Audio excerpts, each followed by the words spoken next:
बच्चा पाल रे सब बड़ा बडेरा, सब बड़ा बडेरा वो जी, सब लोग लगाया वो जी, पादरिया ने समझा वो जी।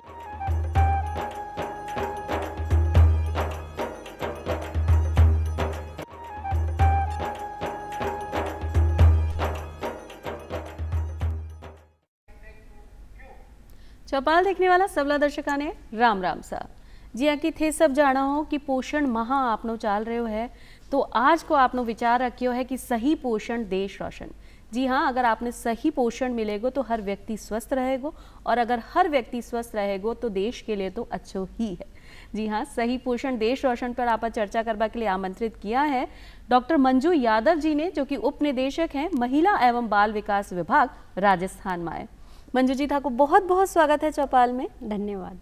बी के साथ ही मैं आमंत्रित किया है प्रियंका शर्मा जी ने, जो कि स्वास्थ्य एवं पोषण सलाहकार हैं नंदघर परियोजना में। प्रियंका जी, थाको भी बहुत बहुत स्वागत। धन्यवाद। जैसे आप सबने पतो है कि पोषण आपने लिए कितनो जरूरी है। अगर आप सही खान पीन रखांगा तो आप हमेशा स्वस्थ रहेंगे। जी हाँ, कि छोटा बच्चा से लेकर एक किशोरी बालिका से गर्भवती महिला और धात्री महिला तक और अपना वृद्धा तक सभी के लिए पोषण अनिवार्य है। तो आज की चर्चा आपने आई रखिए कि आप पोषण ने किया कर सका, मतलब सही खान पीन आपने किया हो सके है, और आज खास करके सितंबर महीना में आपने किन किन चीज़ों को ध्यान रखने और जिससे कि साल भर आप स्वस्थ बना रहे हैं। तो मंजू जी, सबसे पहला प्रश्न आपसे आ रखा कि जो पोषण माह आपनो चाल रहे है वो क्यों मनाया जा रहा है और इसके पीछे उद्देश्य का ही है? पोषण माह मनाने के पीछे मुख्य उद्देश्य ये होता है कि चूंकि पोषण हमारे लिए एक दैनिक आवश्यकता है, और कोई भी व्यक्ति कहते हैं कि स्वस्थ शरीर में ही स्वस्थ मस्तिष्क निवास करता है। तो यदि हम शारीरिक रूप से स्वस्थ नहीं होंगे तो हम हमारे दैनिक कामकाज भी ठीक से नहीं कर पाएंगे। तो स्वस्थ कैसे रहें, इसके लिए ज़रूरी है पोषण, और पोषण के प्रति लोगों में जागरूकता हम कैसे ज़्यादा से ज़्यादा ला पाएँ, इसके लिए हमने सितंबर माह को पूरी तरह से समर्पित कर दिया है। और पोषण को लेकर हम एक आम जन तक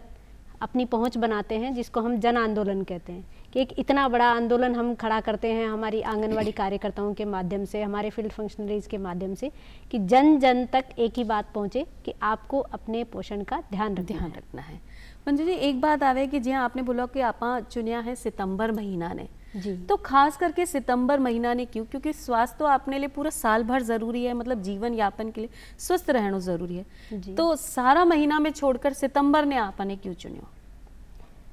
सितंबर माह को हम पोषण माह तब से मनाते आ रहे हैं जब 2018 से पोषण अभियान का राजस्थान से ही माननीय प्रधानमंत्री जी ने शुभारंभ किया जी। और एक माह हमने ऐसा सेलेक्ट किया जबकि देखा जाए तो अपनी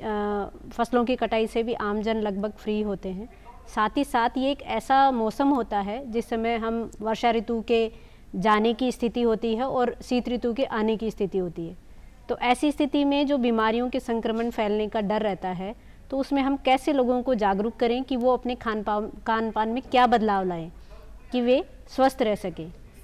तो ये एक ऐसा समय हमने चुना है जबकि हम लोगों को बीमारियों से बचा सकते हैं और उन तक एक संदेश गंभीरता से पहुंचा सकते हैं कि आपके लिए आपका पोषण कितना ज़रूरी है। एक माता के लिए उसके शिशु का पोषण कितना ज़रूरी है, एक किशोरी बालिका के लिए अपने आने वाले भविष्य के लिए पोषण कितना ज़रूरी है, क्योंकि आज की बालिका ही कल की माता होगी। बिल्कुल। तो ये एक महिला है, किशोरी बालिका है, बच्चे हैं, और इन सब को मिलाते हुए पूरे परिवार का पोषण कैसे सुनिश्चित हो सकता है, ये हमने मुख्य रूप से ये उद्देश्य बनाया कि हम सितंबर माह में इस मैसेज को हम आम जन तक पहुँचा दें। और अभी सही बात है कि जी हाँ कि ऋतु परिवर्तन होवे तो आपने अपना भोजन को ज़्यादा ध्यान रखना है, पोषण पर ज़्यादा जोर देना चाहिए। तो बहुत ही सही महीनों आपने चयन किया है कि इस समय अगर बीमारियां ज़्यादा होंगी तो बी को बचाव आपने स्वस्थ रखकर कर सका, यानी पोषण अगर सही है तो आप बीमारियां से बच सका। तो जब आप पोषण की ही बात कर रहे हैं प्रियंका जी, तो पोषण ने आप किया समझ सका? जैसा मंजू जी ने बताया अभी कि एक स्वस्थ शरीर में ही स्वस्थ मस्तिष्क का वास होता है, तो हम ये समझ सकते हैं कि पोषण ही एक स्वस्थ शरीर की कुंजी है। जब हम शुरुआत से, जिस दिन से शिशु अपनी माँ के गर्भ में वास करना शुरू करता है, उस दिन से ही अगर उसको सही पोषण मिले तो ही वो आगे चलकर एक स्वस्थ बच्चा और एक स्वस्थ नागरिक बन सकता है इस देश का, जो इस देश के भविष्य में आगे अपना योगदान भी दे सकता है। अगर हम ये माने कि पोषण हम किस तरीके से सुनिश्चित कर सकते हैं, तो आज ये एक जन जन में एक सोच बन गई है कि पोषण एक बहुत महंगा पोषण का मतलब एक महंगा पर्याय बन गया है, जबकि ऐसा नहीं है। हमारे घर के आसपास, हमारे क्षेत्र के आसपास जो भी स्थानीय रूप से और जो भी मौसम की चीज़ें उगती हैं, चाहे वो फल हों, सब्जियां हों, जो भी मौसमी चीज़ें उग रही हैं, अनाज हो, वो ही हम अपने रोज़मर्रा के खाने में अपने परिवार के, अपने बच्चों के और माताओं और बहनों के, बच्चियों के खाने में उसको सुनिश्चित करें और एक थाली को तिरंगे थाली की तरह से परोसें, जिसमें 3 रंग के खाने हों, हरा, लाल और सफ़ेद। तो उस तरीके के खाने को अगर हम सुनिश्चित करते हैं तो ये बहुत आसानी से रोज़ के कार्य में इंक्लूड किया जा सकता है और हमें फिर कुपोषण से कभी भी नहीं जूझना पड़ेगा।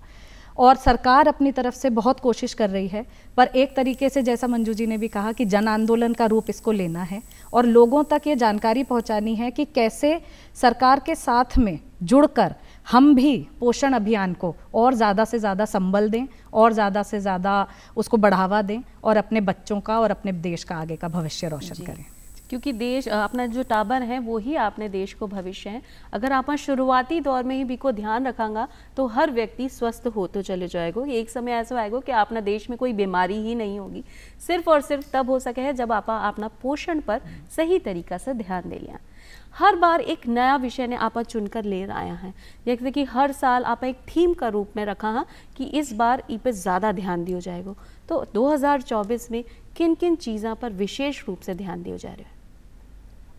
पोषण माह में जो थीम भारत सरकार से तय की जाती है वो ऐसे ही विषय होते हैं जो कि आम जनमानस से जुड़े हुए होते हैं और उन पर विशेष रूप से ध्यान देने की आवश्यकता होती है। तो यदि हम इस बार के पोषण माह की बात करें तो कुछ विशेष थीम हमने चुनी है, जिनके माध्यम से हमने पूरा एक कैलेंडर बनाया है कि पूरे माह इन विषयों पर हमारी आंगनवाड़ी कार्यकर्ता को समुदाय के साथ बात करनी है। तो जैसा मैं सबसे पहले बात करूं तो एनीमिया नियंत्रण के बारे में। ये हम सब जानते हैं कि आने वाले टाइम में धीरे धीरे जैसे हमारा खान पान, हमारी जीवन शैली बदली है, तो महिलाओं में, बच्चियों में और बच्चों में खून की कमी एक बहुत बड़ी समस्या बनकर उभरी है। तो उसके लिए आंगनवाड़ी केंद्रों पर एनीमिया के कैंप लगाना, महिलाओं में और बच्चियों में एनीमिया की स्क्रीनिंग करना, अगर उनमें खून की कमी है तो उन्हें IFA डिस्ट्रीब्यूट करना, ये एक्टिविटी मुख्य रूप से की जाएगी जी। इसके साथ साथ दूसरी बात यदि मैं करूँ तो बच्चों में वृद्धि निगरानी, यानी हमें कैसे पता लगेगा कि बच्चा जो है वो अपनी उम्र के अनुसार सही रूप से विकसित हो रहा है या नहीं। तो हम बच्चे का वजन, लंबाई, ऊंचाई मापन करेंगे और यदि हमें ये पता लगता है कि ये बच्चा मॉडरेट रूप से कुपोषित है या अति कुपोषित की श्रेणी में जा रहा है, तो हम समय पर उसको जो परामर्श दे सकते हैं, उसके अभिभावकों को जो खान पान का परामर्श दे सकते हैं वो हम देंगे। और यदि कोई बच्चा गंभीर रूप से अति कुपोषित पाया जाता है तो उसे हम चिकित्सीय जांच के लिए MTCB रेफर करते हैं। इसके बाद हमारा जो अगला थीम है वो है पोषण भी और पढ़ाई भी, यानी आंगनवाड़ी केंद्र पर आने वाले जो बच्चे हैं, जैसा हम देखते हैं कि हमारे जो छोटे बच्चे हैं 3 साल तक के, या हमारी गर्भवती महिलाएं हैं, दात्री माताएं हैं और जो किशोरी बालिकाएं, वो तो महीने में 2-4 बार आंगनवाड़ी केंद्र पर आती हैं। लेकिन जो 3 से 6 साल के बच्चे हैं वो प्रतिदिन सेंटर पर आते हैं। तो हम चाहते हैं कि उनको पोषण के साथ साथ पढ़ाई भी सीखने को मिले, क्योंकि वो बच्चा आगे जाकर विद्यालय में प्रवेश लेगा तो उसका जो खेल खेल में शिक्षा उसको मिलनी चाहिए वो हमारी आंगनवाड़ी केंद्र पर मिलता है। तो इसमें जो मुख्य बात हमने शामिल की है वो ये है कि स्थानीय जो भी खिलौने हैं, उन खिलौनों का हम कैसे आंगनवाड़ी केंद्र पर एक कोष बना सकते हैं जो समुदाय से इकट्ठे हो सकते हैं, समुदाय के द्वारा बनाए जा सकते हैं। जैसे लकड़ी के खिलौने हैं, मिट्टी के खिलौने हैं, ऐसे खिलौनों को हम आंगनवाड़ी केंद्र पर बच्चों को खेलने के लिए प्रेरित करें। उन खिलौनों से ही हम बच्चों को सिखाएं कि संख्या ज्ञान क्या है, आकार का ज्ञान क्या है, दूर पास का ज्ञान क्या है। तो यानी कि पोषण के साथ साथ पढ़ाई भी। इसके अलावा हम बात करते हैं आयुष, यानी कि आप केवल खुद के खान पान से ही स्वस्थ नहीं रह सकते, आपको कई चीज़ें और भी होती हैं जो कि शामिल करनी होती हैं। आयुष का आजकल हम बहुत ज़्यादा इंटरवेंशन देख रहे हैं कि आयुर्वेद के उपयोग से हम कैसे कुपोषण को दूर कर सकते हैं। और इसी के साथ साथ एक और चीज़ जो महत्वपूर्ण है कि तकनीक का क्या उपयोग हो सकता है। तो हम सब जानते हैं कि जैसे भारत सरकार ने जो पोषण ट्रैकर ऐप लॉन्च किया है वो हमारी आंगनवाड़ी सेवाओं में एक तरीके से डिजिटल क्रांति है कि हमारी आंगनवाड़ी कार्यकर्ता जो गांव ढाणी में आंगनवाड़ी पर आने वाले बच्चे और महिलाएं हैं उनको जो भी सेवाएं दे रही है उसको प्रतिदिन कैसे वो आंगनवाड़ी की सेवा को पोषण ट्रैकर पर दर्ज करती है। तो आप देख रहे हैं कि टेक्नोलॉजी से कैसे हमने आंगनवाड़ी कार्यकर्ता को डिजिटल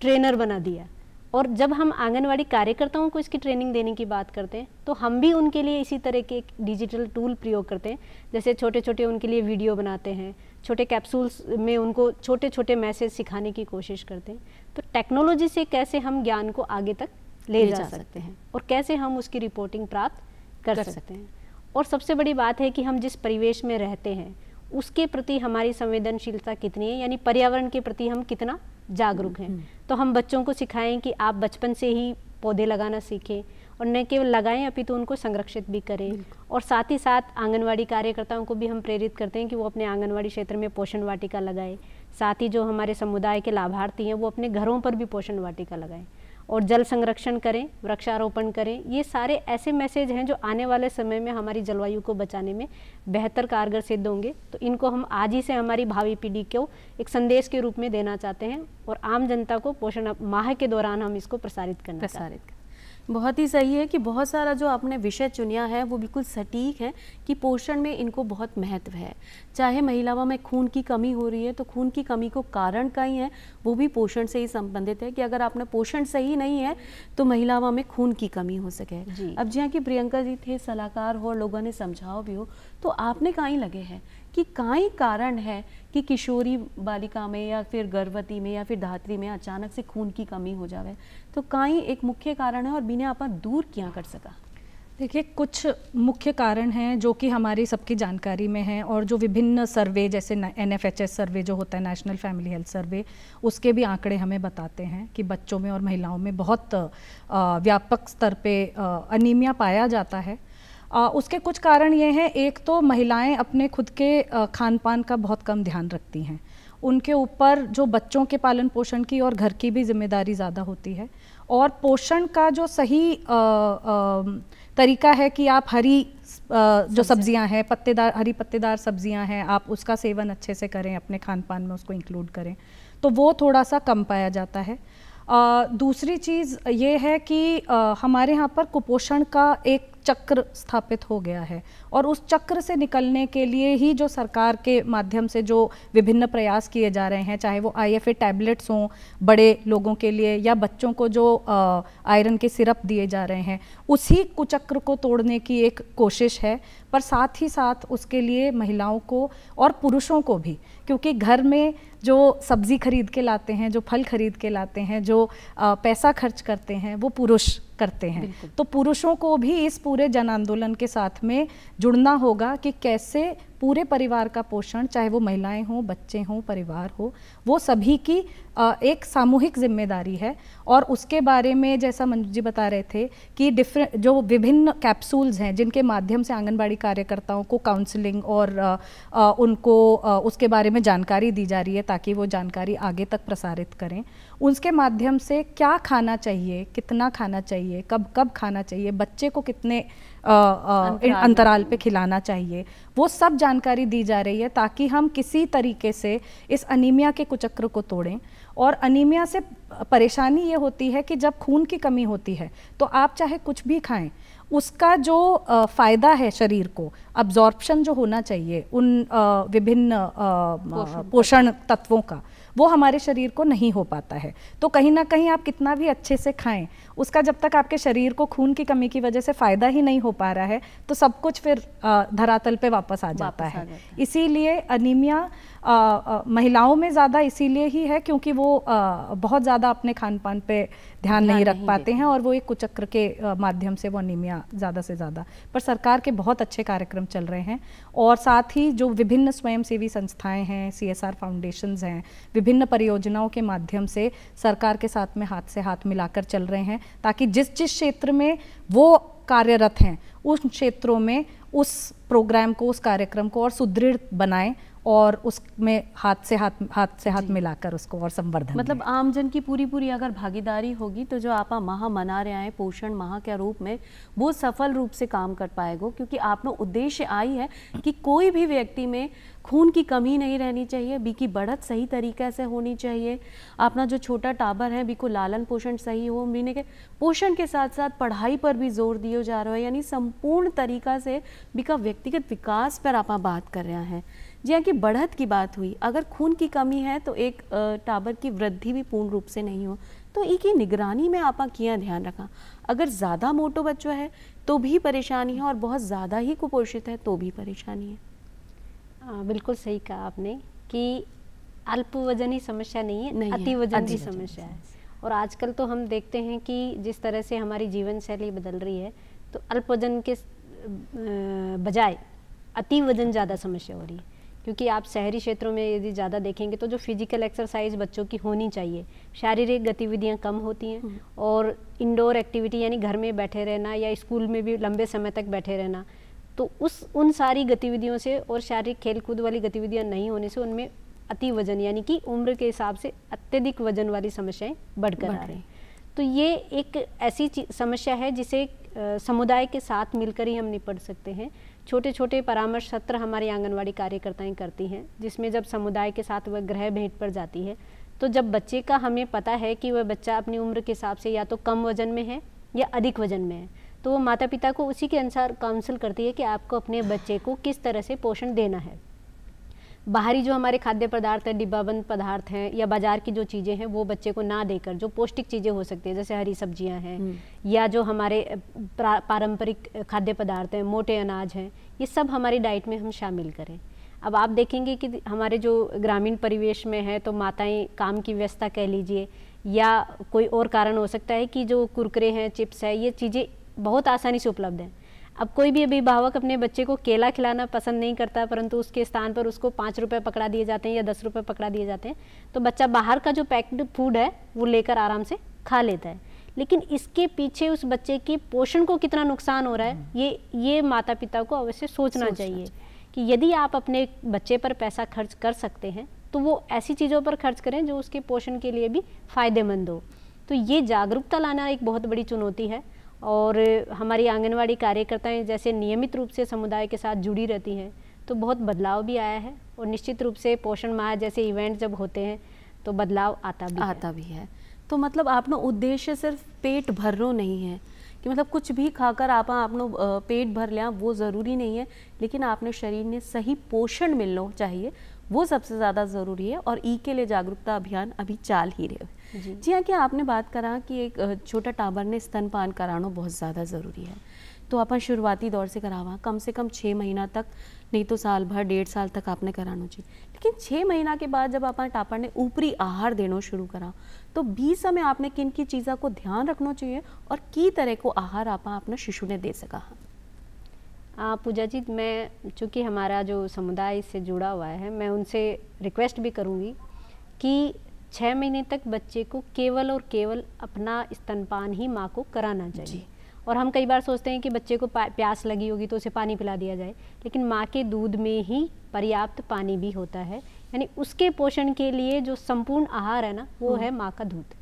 तो 6 महीने के बाद जब बच्चे को हमें स्तनपान के साथ साथ जैसे बच्चे का विकास होता है तो उसकी पोषण आवश्यकताएं भी बढ़ती जाती हैं। तो चूंकि माँ की दूध से वो ज़रूरतें पूरी नहीं हो सकती, तो उसको हम बताते हैं कि आपको इसके साथ साथ 6 महीने बाद आप इसको ऊपरी आहार भी शुरू करें। और इसको हम प्रतीकात्मक रूप से हमारे संस्कार से भी जोड़ते हैं, जिसमें हम कहते हैं अन्नप्राशन। तो अन्नप्राशन जब बच्चे का होता है तो उसके बाद माँ को ये संदेश दिया जाता है कि अब से आपको अपने बच्चे को अपने दूध के साथ साथ ऊपर का खाना भी खिलाना। तो जो पहले अर्ध ठोस पदार्थ है, पहले आपको आधी कटोरी खिलाएं, फिर 1 कटोरी खिलाएं, फिर अंतराल से खिलाएं। तो ये सारी जो मात्राएं हैं, कितनी बार खिलाना है, ये सारा हमारे आंगनवाड़ी कार्यकर्ता उनको परामर्श देती है। जब माता आंगनवाड़ी केंद्र पर आती है, हम समुदाय आधारित गतिविधियां भी करते हैं, और उस दौरान जब माताएं अपने शिशु को साथ लेकर आती हैं तो उनकी वृद्धि निगरानी भी होती है, और साथ ही उनको ये परामर्श भी दिया जाता है कि आप बच्चे को दिन में कितनी बार खिलाएंगे। और कम से कम 2 साल तक माँ को अपना दूध भी पिलाना चाहिए, और साथ ही उसको ऊपरी आहार भी समय समय पर देते रहना चाहिए। हम देखते हैं ग्रामीण परिवेश में कि लंबे समय तक बच्चा माँ का ही दूध पीता रहता है, लेकिन ये स्थिति भी ठीक नहीं है, क्योंकि बच्चे में जो टेस्ट बड्स यानी स्वाद की जो कोशिकाएं डेवलप होती है वो भी उसी उम्र में होना शुरू होती हैं। तो यदि हम उसको दूध के साथ साथ में अन्य जो पदार्थ हैं जो अपन खिला सकते हैं, जैसे दही में मसली हुई रोटी है, खिचड़ी है, दलिया है, दाल का पानी है, तो ये हमें उसको खिलाना चाहिए। उससे बच्चे में शुरुआत से ही स्वाद की जो कलिकाएँ हैं वो विकसित होने लगती है। तो माँ का दूध उसके साथ साथ 2 साल तक बच्चे को ऊपरी आहार देना भी आवश्यक है, नहीं तो हो जाएगा कि भाई बी के बाद में टाबर कुछ खाना ही शुरू नहीं करेगा, नहीं दूध पर ही निर्भर रह के रह जाएगा। जब आप बात कर रहा आपने स्वास्थ्य की, तो पोषण भी के साथ में चले है, और स्वास्थ्य की बात के साथ साथ साफ सफाई साथ में चले है। तो ई बार को जो मुद्दो है कि आप तकनीकी उपयोग कर कर कि सारी चीज़ों की जो गतिविधियां हैं बी पर देख रेख नज़र निगरानी भी बना सकें, तो स्वास्थ्य ने बेहतर बनावा के लिए साफ सफाई में कितना जोर दिया जा रहा है? तो आंगनवाड़ी पर ही आंगनवाड़ी कार्यकर्ता को जो वॉश है, वाटर एंड सैनिटेशन हाइजीन, उसके ऊपर बाकायदा परामर्श दिया जाता है और उनको बताया भी जाता है कि जो बच्चे वहाँ पर आते हैं और जो माताएं और बहनें वहाँ पर आती हैं उनको किस तरीके से साफ़ सफाई के साथ में खुद की अपनी स्वयं की साफ़ सफाई, कैसे खाने के बर्तनों की साफ़ सफाई, जो आप खाना बना रहे हो अनाज की साफ़ सफाई, उसका रख रखाव वो किस तरीके से रखा जाए, शौचालय में किस तरीके से साफ़ सफाई रखनी चाहिए, हाथों को किस प्रकार से धोना चाहिए, उसके जो 5 स्टेप्स हैं, जो 5 स्टेप्स हैं जिसके ऊपर हाथ धोने का जो एक 5 सूत्रीय प्रोसेस है वो उनको सिखाया जाता है, बच्चों को सिखाया जाता है। तो मुझे ये लगता है कि आंगनवाड़ी एक ऐसा संस्थान है जहाँ पर बच्चों, छोटे बच्चों और माताओं और बालिकाओं के लिए इस तरीके का एक संपूर्ण कार्यक्रम विकसित किया गया है जहां पर उन्हें इन सब चीज़ों से जुड़ी हुई परामर्श मिलती है और उनको ये समझ में आता है कि इन चीज़ों की वास्तविकता में और अपने जीवन में जो उतारने की ज़रूरत है वो कितनी ज़्यादा है। और साफ स्वच्छता अगर नहीं होगी तो हम हमारे जो हमारा स्वास्थ्य है वो सही नहीं रहेगा, क्योंकि किसी ना किसी वजह से हमारे अंदर वो कीटाणु प्रवेश कर जाएंगे जो कि हमें और बीमार बनाएंगे। यानी कि अगर हाथ नहीं धुले होंगे, हम उन्हीं हाथों से, गंदे हाथों से अपने बच्चे को खाना खिलाएंगे या हम उन्हीं गंदे हाथों से खाना बनाएंगे और पूरे परिवार को खिलाएंगे। हम सामान को, पके हुए खाने को ढकेंगे नहीं, उसमें मक्खी मच्छर घूमते रहेंगे। तो वो सारा जो है एक साफ़ सफाई का जो एक बहुत बड़ा योगदान है स्वास्थ्य की सेवाओं को सफल बनाने में, तो वो आंगनवाड़ी कार्यकर्ता के माध्यम से ये बहुत अच्छे से दिया जाता है। और खास करके सबने पता है कि महिला एक ऐसी व्यक्ति हो सके है घर की या समाज की जो अपना परिवार में बदलाव ला सके है कि अगर महिला व टाबरा ने आपने सिखा दियो कि आपने स्वास्थ्य के प्रति किया सचेत रहना है, साफ सफाई को कितना ध्यान रखना है, तो पूरे परिवार में वह चीज़ आ जाए है और हर व्यक्ति स्वस्थ हो सके। आप एक बार बच्चे को हाथ धोना अच्छे से सिखा दें और उसको ये बता दें कि उसके 5 स्टेप्स क्या हैं, तो वो पूरे परिवार को सिखा देते हैं। बिल्कुल आगे बढ़ के कि आपने ऐसा करना चाहिए, हमारी शिक्षिका जी ने यहाँ सिखाया या आंगनबाड़ी में मैंने यहाँ सिखाया, तो यह तरीकों अपना बहुत ज़्यादा सही है। आपने पर्यावरण संरक्षण की बात की, तो आपने स्वास्थ्य से पर्यावरण संरक्षण को तो तालमेल है ही कि अगर प्रकृति सही है तो आप भी सही हैं। इन्हें आपने ई बार पोषण माह से किया जोड़ो? देखिए, सबसे बड़ी बात यह है कि जब हम अपने आसपास के वातावरण को स्वस्थ रखेंगे, स्वच्छ रखेंगे, तो हम दूसरे को भी सही बात समझा सकते हैं। तो सबसे पहली बात शुरुआत आंगनवाड़ी केंद्र से, कि जैसा अभी प्रियंका जी ने बताया कि आंगनवाड़ी केंद्र पर भी वॉश यानी कि वाटर यानी स्वच्छ जल पीने के लिए हो, साथ में वहाँ पर साफ़ सफाई का ध्यान रखा जाए, और उसके साथ साथ कैसे हम अपने जो पूरक पोषाहार है उसमें हम और गुणात्मक वृद्धि कर सकते हैं, इसके लिए पोषण वाटिका लगाई जाए।